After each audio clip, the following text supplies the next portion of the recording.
Si Lord na asya'y word of honor. Pero kita, kinahanglan magkapong kita. Kay ginatudluan na tagumikan sa pulong sa Ginoo. Ano pa siya? Keep on asking and you will receive what you ask for. Amen?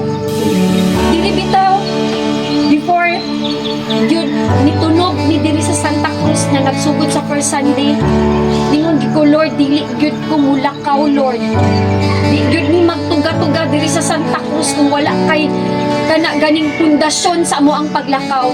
Mutong April 23, 5:19 PM, ang pulong sa Ginoo nag-ingon siya diri sa Zechariah 6:15, people will come from the distant lands to rebuild the temple of the Lord. And when this happens, you will know that my messages have been from the Lord of heaven's armies.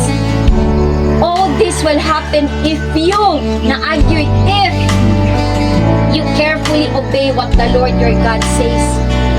If you diligently obey the Lord, ang ato ang paglakaw diha sa espirituhanin na bahin na ang magitay pundasyon sa pulong sa Ginoo, like Moses. Lord, dili gyud mi mulakaw kung dili ka muuban. Maupod ni dili pwede ning sit-sit diri. Dili pwede ning gi-appoint lang ka diri. Kinahanglan si Lord gyud ang mo-appoint. Dili ang tao ang mopili nato. Si Lord ang mopili sa toa. Kay kung ang tao ang mopili nato, pakyas na igsuon. Pwede pa nang dili ka bubuton sa Ginoo. Pero pag ang Ginoo gani ang mo-appoint, ang Ginoo gani ang mohatag og pulong kana.